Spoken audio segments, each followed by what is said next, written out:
MLM itu tuh sales agent-nya bukan karyawannya mereka kan, sifatnya keagenan gitu. Akhirnya saya dengan tim HR sama-sama belajar, ini gimana sih cara kerjanya di company lain, kok bisa mereka tim salesnya sedikit gitu. Karena kebetulan kalau di company yang masih fundraising ya, yang masih bergantung dengan dana investor, jumlah headcount itu sangat diperhatikan gitu. Mereka sangat memperhatikan revenue per headcount. Jadi total sales-nya dibagi dengan total headcount-nya gitu. Makin gede makin bagus gitu. Kalau misalkan nggak bisa meet ratio itu, mereka bisa-bisa nggak mau injek lagi dananya, nggak mau invest lagi di perusahaan kita. Nah, waktu itu salah satu yang saya beresin bareng-bareng sama tim HR adalah gimana caranya sales model kita tuh bisa lebih efisien gitu. Kalau sifatnya keagenan, kita kan nggak bayar mereka gaji, kita hanya kasih mereka profit sharing berdasarkan prestasi salesnya mereka kan. Nah, hal-hal yang seperti itu sih. Jadi sebetulnya bisa jadi untuk mereka dapatnya sama aja gitu, tapi buat dari segi company-nya itu tuh lebih healthy, financially healthy gitu. Kalau lagi nggak ada sales ya udah kita bayar yang nggak bayar sebesar biasanya. Beda dengan fixed cost. Kalau sistemnya salary, mereka jualan atau nggak jualan kan jumlah yang dibayar sama gitu aja gitu. Itu yang kedua. Kemudian yang ketiga, manual work versus automation. Ini juga jarang banget ada HR yang terlibat di sini. Setahu saya ya, saya cuma pernah kerja di 6 company ya, tapi di 6 company itu nggak pernah ada HR yang terlibat di sini. Oh, pernah di GoPay, KYC-nya. Sorry, pernah. Jadi mostly itu karena gini kan, jadi tahu KYC nggak sih kan kalau pakai GoPay, kalau limitnya mau dinaikin kan harus submit KTP sama upload selfie kan. Nah itu tuh nama prosesnya tuh KYC gitu. Nah itu kan ada orang yang ngecekin kan antara foto KTP dengan foto selfie-nya sama atau enggak kayak gitu kan. Nah itu kan proses manual dan sehingga waktu itu kebutuhannya GoPay itu banyak banget gitu. Kebutuhan GoPay ini terus saya sampai nanya, do you really need like more than 100 people just to do this gitu kan, ini perlu sampai 100 orang banget nggak sih untuk ngerjain KYC doang gitu kan. Ya penting sih penting, tapi ya nggak sampai ratusan orang ngerjain itu juga. Terus akhirnya tim HR-nya doing some research dan ternyata KYC ini bisa di-automate gitu. Itu sih hal-hal yang seperti itu. Ini kalau HR bisa ngasih kontribusi seperti ini hebat banget sih.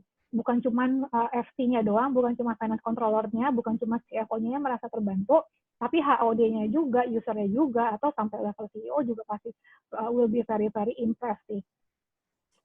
All and all memang kedengerannya solusi dari saya itu manpower absorption-nya memang kecil ya, jumlah tenaga kerja yang diserap memang kecil, tapi kelebihannya apa? Memang jumlah karyawan kita akan lebih sedikit, tapi kemampuan kita untuk mempertahankan mereka ya untuk tidak melakukan termination akan jadi lebih besar gitu. Ya jadi tinggal pilih nih mau yang mana gitu, mau absorb tenaga kerja banyak tapi ketika ada kekisruhan politik atau ketika ada wabah mereka semua di let go gitu kan, di terminate, di PHK, atau ya udah jumlah orangnya sejak awal kita bikin efisien, tapi walaupun company lagi nggak ada pemasukan, kita nggak perlu terminate mereka gitu. Jadi optionnya antara dua itu, nah terserah nih kita ingin jadi yang mana gitu. Nah kalau memang optionnya adalah kita pengen jadi company yang efektif dan efisien, lakukanlah yang sebelah kanan. Ya pertimbangkan sebanyak mungkin, nggak usah dikit-dikit hiring gitu kan. Terus kalau misalkan bisa dikerjakan oleh AI, bisa dikerjakan oleh robot atau mesin, ya lebih baik investasi ke sana gitu ya. Memang mahal di awal kalau untuk teknologi, tapi bantu hitung ke belakangnya. Oke, kalau kita kayak misalnya kayak project KYC tadi, itu tuh saya sama tim HR bikin projection. Kalau kita tidak adopsi sistem ini yang harganya mahal banget memang, dalam 2 tahun ke depan jumlah manpower kita tuh akan berapa ratus juta, berapa miliar gitu kan. Kalau kita beli ini tahun ini habisnya banyak banget, tapi tahun-tahun ke depannya jumlahnya nggak naik gitu. Karena kan memang kita sudah punya sistemnya untuk proses itu, yang paling naik hanya server cost-nya aja gitu sih. Contohnya kayak gitulah kira-kira. Oke, Nah, Ibu Rifa, ya maaf kenapa? mungkin agak lebih padat karena Oke, waktu ya waktunya ya. nggak Berapa apa-apa, menit lagi? ada 10 menit lagi mungkin. Oh no, 10 menit. Oke. Nah, ini tadi aku udah bilang, company eksekutif yang udah proper manpower planning-nya, pasti sekarang di zaman pandemi ini tidurnya lebih nyenyak. Alasannya kenapa tadi saya udah jelasin. Oke. Terus, employer branding sama the real company culture. Ini tuh employer branding sama company culture itu kan harusnya searah ya, tapi in reality banyak yang bilang employer branding itu hanya sesuatu yang tertulis di dinding gitu, it's just something written on the wall gitu. Jadi prinsip kita begini, tapi realisasinya nggak seperti itu gitu. Dan menurut saya HR punya peranan yang sangat besar dalam hal ini untuk make sure employer branding yang udah cantik itu, visi dan misi yang keren itu, values atau nilai-nilai yang oke banget itu sudah diimplementasi oleh karyawannya gitu. Salah satu caranya ya bagaimana? Salah satu caranya ya ketika bikin penilaian jangan hanya menilai prestasi mereka KPI, jangan hanya melihat KPI teknisnya aja, tapi kontribusi mereka terhadap value perusahaan sudah oke atau belum. Itu juga yang HR bisa kontribut. Oke, ini aku nggak lama bahasnya. Sekarang kita bahas employee retention. Ya, ini aku dapat data dari Gallup. Gallup ini adalah global survey company. Jadi kalau dia bikin survei, dia tuh nggak cuma survei US aja, tapi benar-benar global, seluruh dunia gitu. Dan menurut data mereka, 21% milenial itu pindah dari perusahaan ke perusahaan lain itu kurang dari 1 tahun. Jadi ini memang sebenarnya bukan certain company's problem, tapi memang sudah jadi problemnya generasi milenial itu sendiri gitu kan. Nah, masih menurut Gallup apa sih yang mereka cari? Ya, berdasarkan surveinya mereka itu tuh ada 4 hal. Ya, pertama opportunities to learn and grow. Nah, opportunities to learn and grow ini make sure bukan cuma kita siapkan, tapi juga kita sampaikan gitu. Dulu pernah ada staff saya sendiri, dia resign, dia bilang, oh saya resign kalau saya nggak ngerasa punya masa depan di sini. Saya ngerasa kayaknya karir saya mentok di sini. Padahal nggak, padahal baru kemarinnya banget. Saya tuh ngobrol sama atasan saya untuk ngebahas karir kerja dia gitu. Cuman memang saya pikir karena belum pasti ya udahlah nggak usah disampaikan gitu kan. Padahal ternyata andaikan saat itu saya menyampaikan plan saya untuk dia, kemungkinan besar dia tuh nggak resign gitu kan. Jadi ya itu, jadi opportunities to learn and grow itu kita mesti make sure HR mesti bantu usernya juga untuk pastikan bahwa itu sudah dikomunikasikan setidaknya ke top talent-nya kita gitu. Bahwa itu bukan cuma ada, tapi disampaikan juga ke mereka supaya mereka tahu mereka masih punya masa depan di perusahaan itu. Kemudian yang kedua, sense of purpose. Ini contohnya ya, ada teman saya baru ninggalin kerjaan keren dia di salah satu unicorn companies di Indonesia hanya untuk terjun ke bisnis ke perusahaan syariah. Kenapa syariah? Dia bilang karena memang purpose dia di situ gitu kan, keuangan syariah.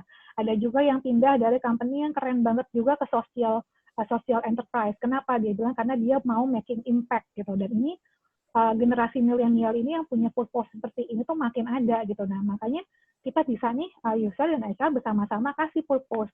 Apa sih impact yang bisa diciptakan oleh anak-anak milenial ini gitu loh. Kalau mereka tahu they work for a purpose, kemungkinan retention-nya itu akan lebih tinggi biasanya. Nah, terus yang ketiga, high quality management. Ini sebenarnya agak susah juga ya, karena kalau kita ngomong sama manajemennya, mereka yang bilang problemnya bukan di mereka, tapi di milenial ini, di anak-anak ini, gitu kan. Ya, kalau mau kayak gitu nggak selesai-selesai lah, tapi intinya memang benar, bawahan kita harus introspeksi, tapi kita sebagai atasan, kita sebagai top manajemen juga tetap harus introspeksi, gitu kan. Nah, itu juga. Makanya kalau sekarang kan HR ini sedang ngetrend 360 degree review ya, jadi bukan cuma bawahannya yang review atasannya review bawahan, tapi juga bawahan yang ngasih feedback ke atasannya gitu. Itu biasanya salah satu solusi yang mereka pakai untuk make sure bahwa, karena kan memang benar juga, ada juga survei lain yang menunjukkan bahwa mayoritas employee resign karena atasan langsung gitu kan. Nah, jadi ya kan kalau misalkan ada masalah, ya cobalah diselesaikan dulu antara mereka, kita bantu di situ, kita bantu solve that issue gitu, communication issue antara atasan dengan bawahannya gitu, karena communication chain, saya ngerasa orang Indonesia itu orang yang sangat nggak enakan gitu ya, jadi kalau ada masalah pendem-pendem aja ya udah resign habis itu gitu, jadi instead of trying our best dulu untuk solve ya langsung resign aja. Nah itu juga ini juga yang kita bisa put some more attention gitu. Gimana caranya kita mesti cek dulu juga nih manajer-manajer yang kita hire tuh berkualitas atau enggak. Are they a good people leader or not gitu kan. Jadi itu kita sebagai Bapak Ibu sebagai HR sebaiknya juga turun tangan ke masalah itu, karena kalau misalkan masalahnya ada di manajemen nggak kaget juga kalau memang employee turnover itu cepat di timnya dia gitu. Terus yang terakhir ini adalah change of advancement. Ini lebih ke masalah expertise. Jadi banyak orang juga yang ingin, tadi saya sudah sebutkan juga di awal, banyak generasi saya, generasi milenial yang senang getting advanced on something gitu. Kayak kalau saya pernah ada staff saya ditawarkan dapat job offer dari perusahaan oil and gas dengan gaji yang jauh lebih besar.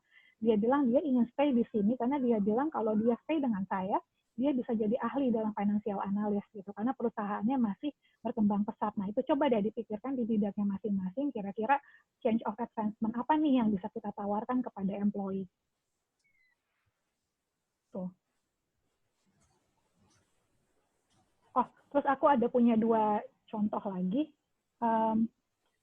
Effortnya HR yang sangat-sangat aku appreciate yang terkait employee retention. Saya nggak bisa mention company-nya apa, jadi tim HR ini menyadari bahwa mereka punya problem di stress management.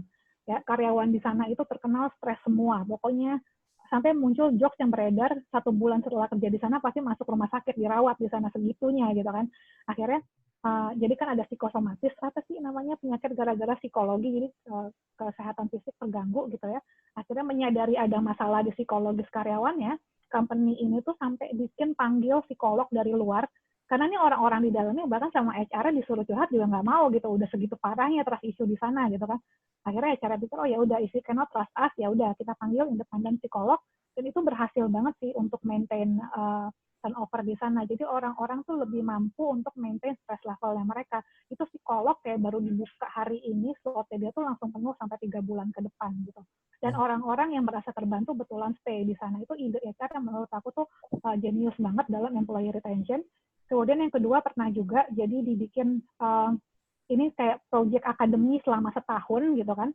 Jadi ini di Lazada by the way, ini aku bisa mention di Lazada. Jadi Lazada dalam 1 tahun satu negara akan pilih 3 karyawan, hanya 3 karyawan untuk ikut program akademi ini.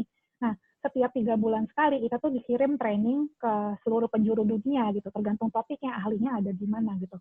Itu dari 10 orang yang ikut training itu 70%-nya stay lebih dari 2 tahun gitu, yang which is 2 tahun untuk tech company itu very very good numbers, karena mereka rata-rata masa kerjanya itu nggak sampai 1,5 tahun. Itu juga yang bisa ditawarkan. Again, balik ke poin 4 adalah change of advancement gitu. Dikasih akademi yang seperti itu memang bikin kita jadi ahli e-commerce gitu, dan itu yang bikin kita ngerasa pengen stay di company ini, karena company ini menawarkan sesuatu yang belum tentu ditawarkan oleh company lain. Nah, kalau misalnya HR bisa muncul, bisa menawarkan ide-ide seperti ini ke perusahaan, itu will be very much appreciated. Karena kan company is all about people gitu kan. Company itu yang menjalankan adalah orang-orangnya. Jadi kalau HR bisa bantu top talent-nya untuk stay, everybody will be thankful to you.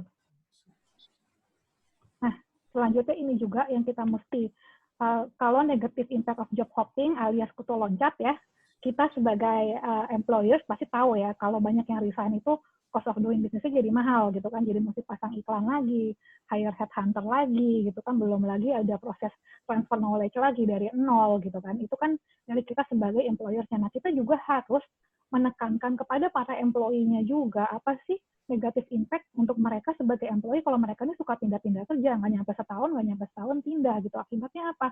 Akibatnya adalah mereka nggak punya expertise, mereka nggak punya keahlian gitu.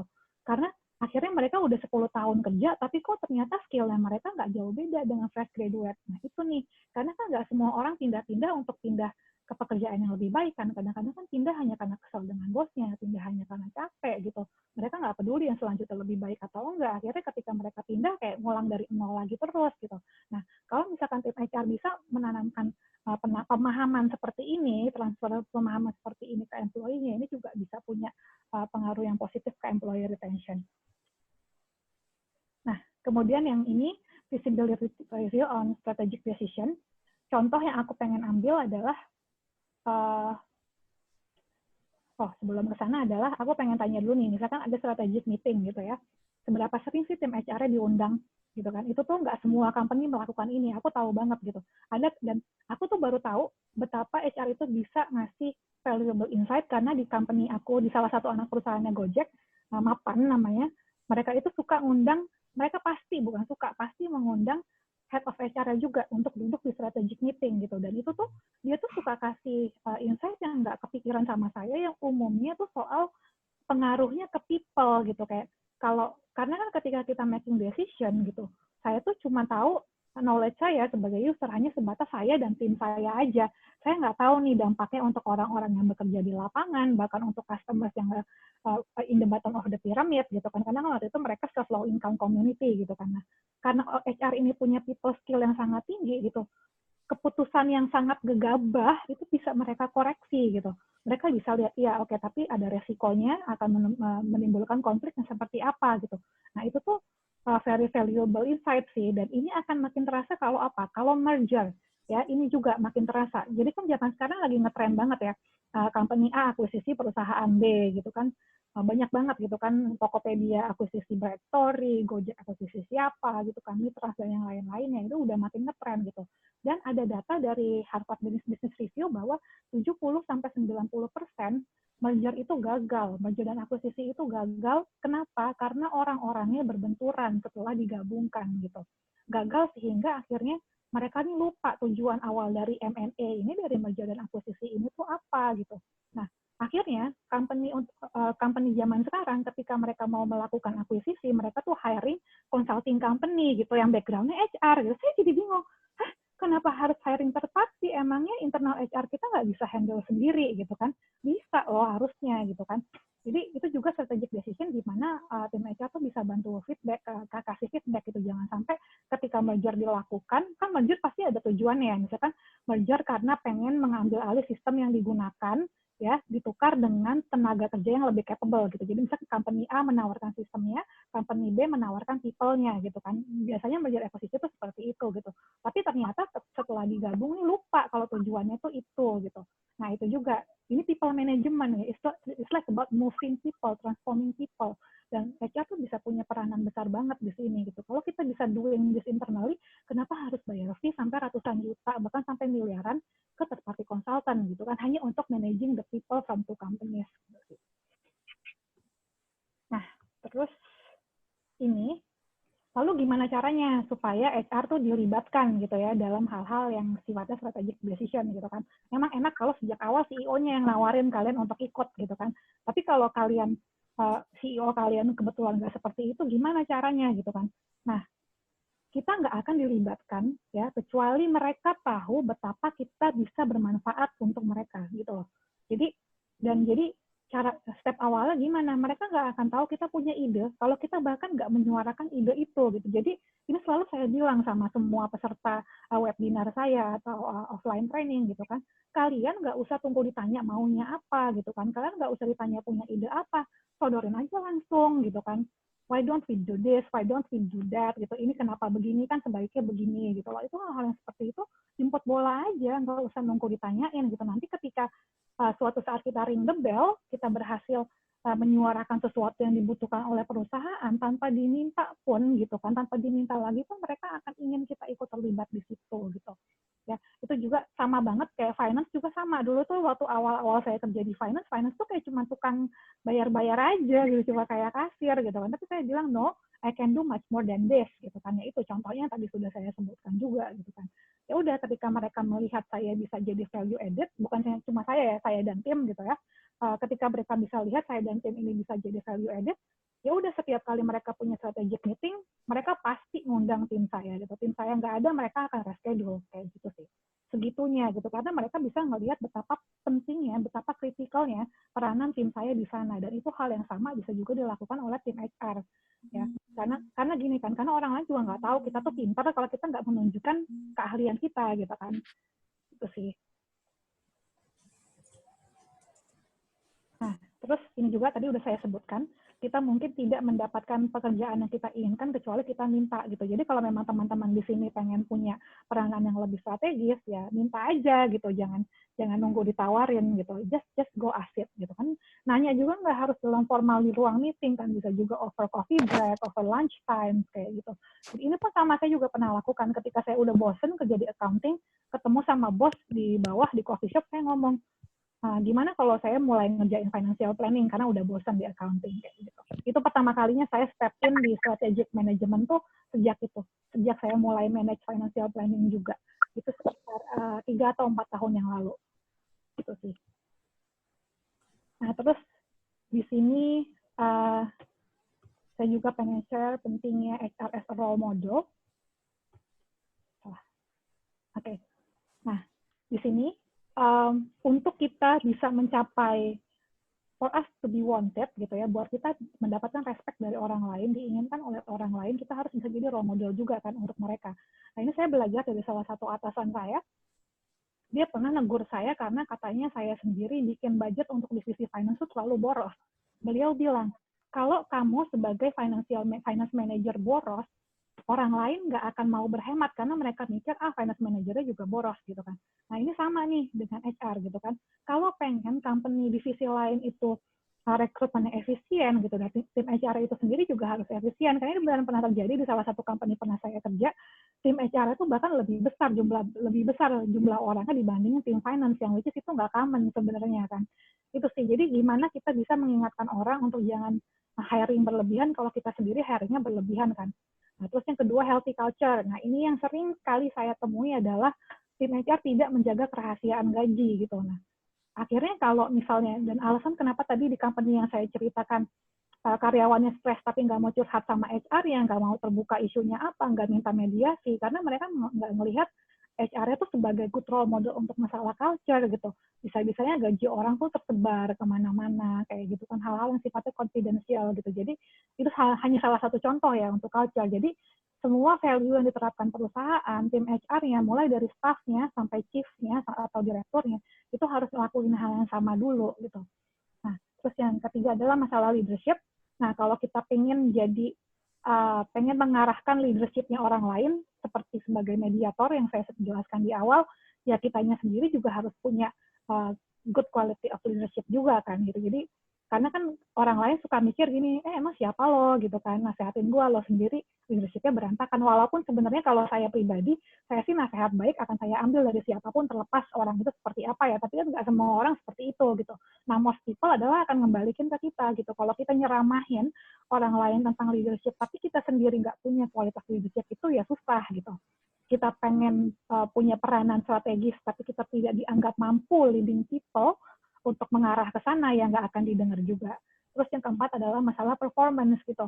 Nah, jangan sampai kita mengajarkan orang how to be a top talent, tapi di tim kita sendiri top talentnya itu cuma sedikit gitu. Jangan sampai kayak gitu juga gitu kan ya. Make sure di tim kita juga orang-orangnya adalah world class employees gitu, orang-orang yang memang bisa dibanggakan gitu, yang bisa jadi role model untuk tim yang lainnya.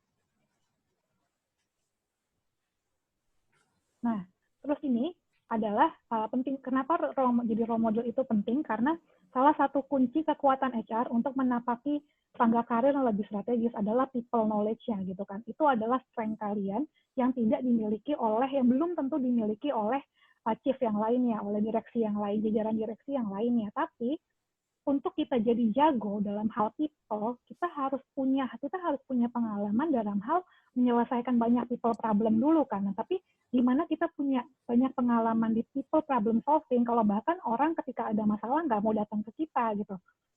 Familiar nggak sih sama isu kayak, oh tiba-tiba nih user baru ngadu ke kita ketika karyawan yang dipecat atau karyawan yang disuruh resign itu mengajukan gugatan hukum gitu kan, baru HR-nya terlibat, which is already too late gitu kan. Kenapa nggak ketika mereka punya konflik datang ke HR-nya sebelum orang ini tuh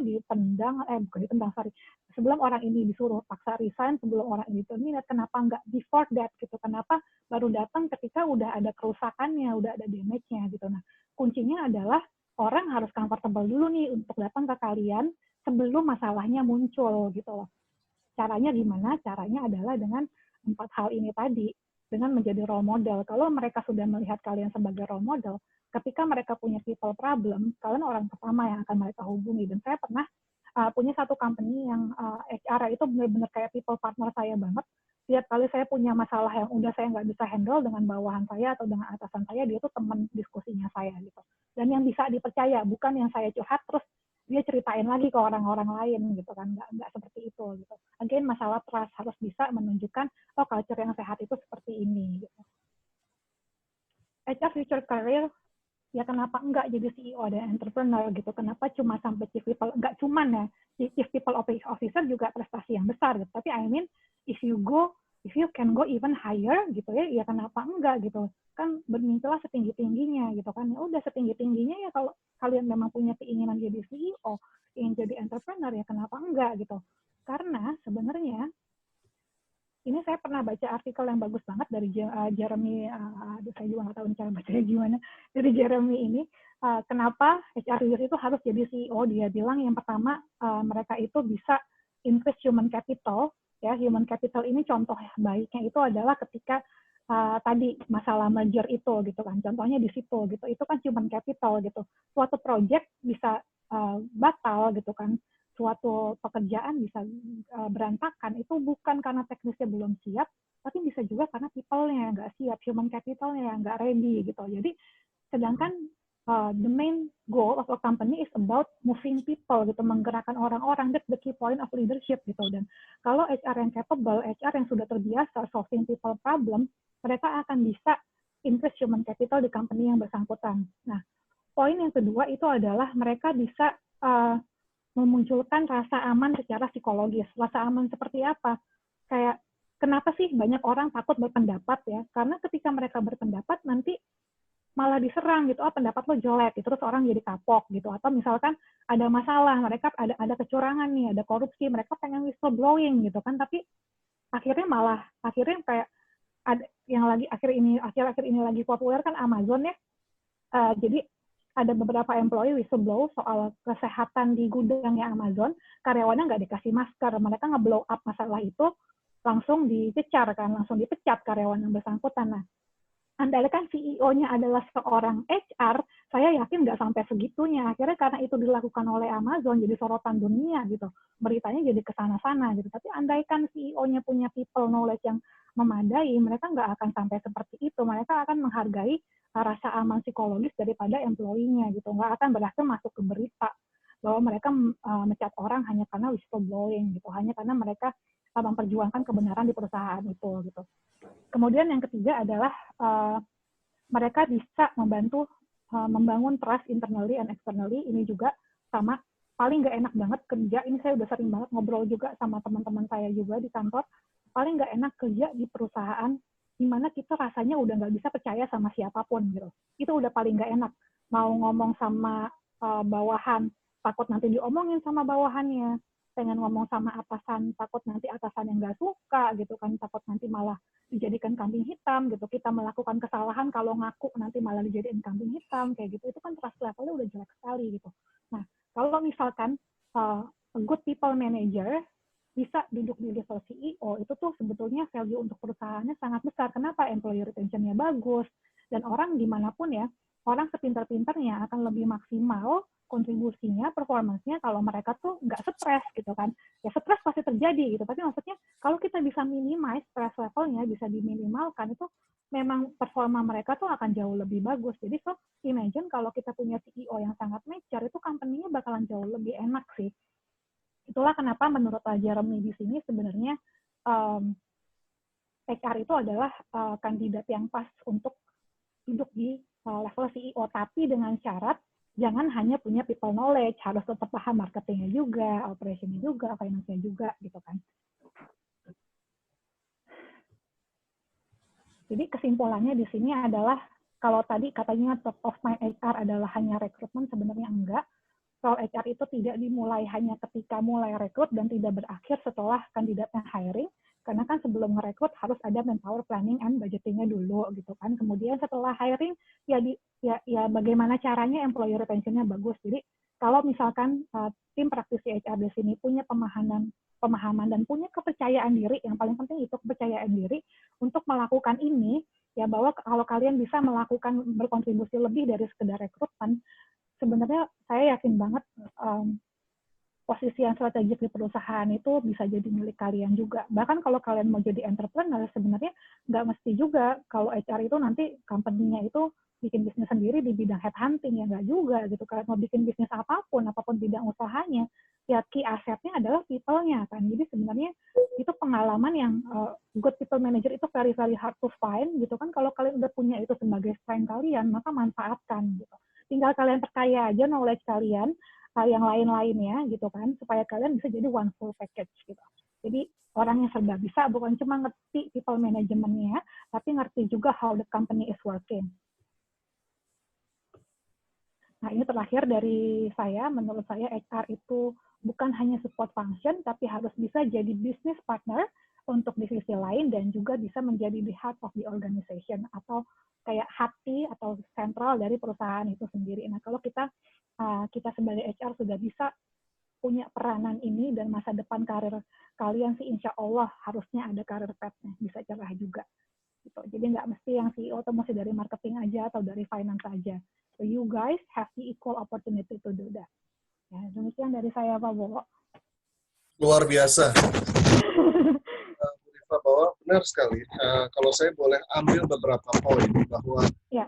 HR itu harus punya expertise. Jadi bukan hanya HR expertise saja, tetapi juga harus berani keluar dari zona nyamannya untuk belajar kompetensi baru ya di bidang bisnis, supaya HR juga bisa berbicara dengan bahasa bisnis yang sama dengan pimpinan perusahaan gitu ya. Kalau saya boleh ambil kesimpulan dari yang pertama. Poin kedua, HR kalau pengen punya impact, itu harus berani bersikap proaktif, menunjukkan ide, memberikan ide, inisiatif, beri masukan bagi pimpinan bisnis. Kemudian HR juga harus menjadi people champion. Kalau saya boleh ambil istilahnya, bahwa HR harus bisa dipercaya, diandalkan oleh karyawan, convert apabila karyawan ingin berbicara, blending dengan karyawan, sehingga dari tengah-tengahnya mereka HR bisa menggerakkan karyawan untuk jadi role model bagi karyawan. Sehingga karyawan ini apabila ada potensi masalah, tidak berlanjut menjadi sebuah masalah hukum, tetapi kita bisa menyelesaikan masalah sebelum menjadi masalah, kan begitu ya? Jadi kalau pinjam istilahnya Pegadaian, menyelesaikan masalah tanpa masalah, HR itu seharusnya bisa menyelesaikan potensi masalah sebelum itu menjadi masalah. Kalau saya boleh garis bawahi tadi yang Mbak Rifa sampaikan. Memang benar, jadi HR ini sebenarnya kalau dilihat menjiwai ya seluruh gerak sendi dari seluruh perusahaan. Jadi maka itu kita sebagai HR justru harus bisa masuk ke semua sendi dari perusahaan. Jadi bukan hanya expertise di bidang HR. Sekali lagi saya garis bawah itu tadi yang message yang benang merah yang Ibu Rifa sampaikan untuk kita semua sebagai praktisi HR. Sebelum kita berlanjut, saya ingin mengingatkan teman-teman ada survei yang bisa diisikan begitu. Kemudian ada pertanyaan nih dari salah satu peserta. Ibu Rifa, saya membaca tadi bahwa Ibu Rifa adalah penulis buku. Judulnya Little Handbook for Big Career. Maaf kalau salah, mudah-mudahan betul penulisan judulnya. Betul. Bagaimana buku Little Handbook for Big Career ini bisa berguna atau sesuai cocok untuk saya sebagai praktisi HR? Mungkin Bu Rifa bisa dijawab mungkin pertanyaan ini. Ini saya jawab dengan secara praktikal aja. Jadi udah ada 2 praktisi HR, mereka DM saya di LinkedIn. Sebentar, saya coba mana ya. Halo, Bu Rifa. Ya, halo. Teman-teman, sorry ya. Ini kelihatannya Bu Rifa terputus koneksinya. Halo. Sekarang kedengeran, Pak? Iya. Halo. Halo, Pak Bowo, sekarang Bapaknya mute. Oke, udah. Kedengeran?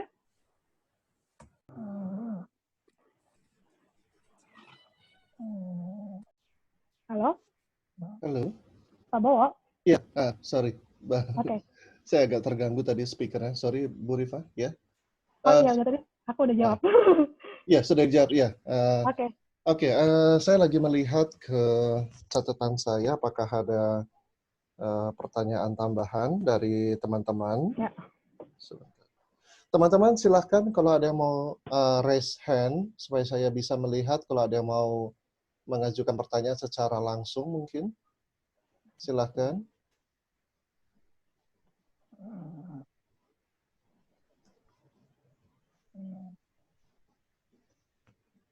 Mungkin sambil menunggu dari Pak Bowo ada pertanyaan nggak dari tim panitianya? Sambil menunggu teman-teman yang lain untuk nanya juga. Oke. Pak Miki atau Pak Adi, mungkin silahkan kalau ada yang ingin ditanyakan. Ada satu, Bu Rifa, itu ya, pada peserta ya, tanya itu kalau slide bisa dibagikan nggak ke para peserta? Oh, boleh, nanti saya share. Nah, nanti karena ada yang japri ke saya, karena kan banyak yang nggak bisa masuk Zoom, jadi mereka lewat japri ke saya gitu.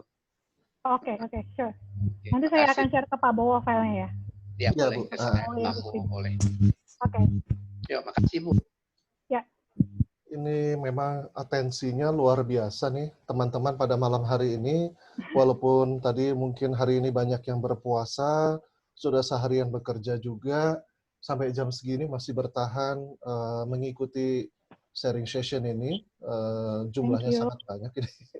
Dan Bu Rifa ini juga stamina-nya luar biasa, karena teman-teman tadi, Bu Rifa sore tadi dari jam 3 ya sampai jam 5 itu juga seminar juga begitu.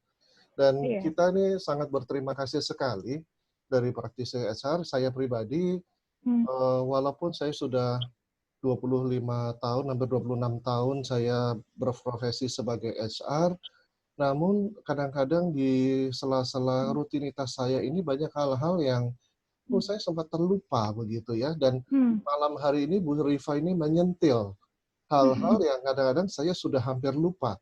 Untuk mungkin saya terlalu lama di zona nyaman, tidak kurang peka atau tidak peka terhadap bahasa bisnis. Yang mana tadi Bu Rifa ingetin bahwa kalau memang kita ingin step up, mengambil peran penting di dalam bisnis, menjadi benar-benar menjadi strategic business partner, kita harus mengerti dan blending dengan bisnis itu sendiri ya, Bu Rifa Iya, ya.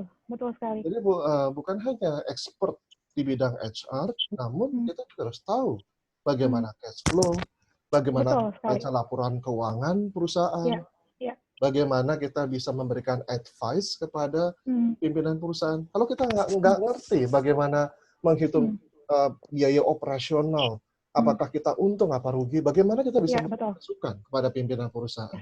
Itu mungkin yang saya... That's a very good point. Oh iya, sini ada Ibu Laila Utama, ini mengajukan resen. Silahkan Bu Laila diajukan pertanyaannya.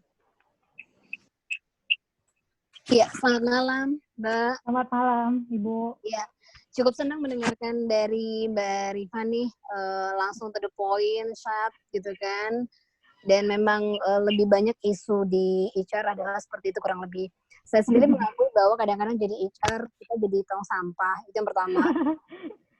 Yang kedua, selain tong sampahnya karyawan, kita juga tong sampahnya user. Nah, kadang-kadang untuk dua masalah poin ini nih, Mbak Rifa, saya sendiri sejujurnya satu sisi kita memang harus menempatkan kaki di user juga kan ya. Dengan kondisi-kondisi ini kalau bicara soal kita mau speak up dengan manajemen untuk membantu katakanlah employee menolong sebagai mereka untuk lebih merasa comfy, nyaman dengan culture-nya yang ada di company, itu agak sedikit gimana gigit jari gitu Mbak Rifa ya. Gimana, sorry? Agak gigit jari gitu ya. Oh, gigit jari. Iya, kenapa tuh? Jadi kira-kira ada nggak ya tips and trick-nya gitu supaya again kita bisa jadi orang yang benar-benar tepat guna dan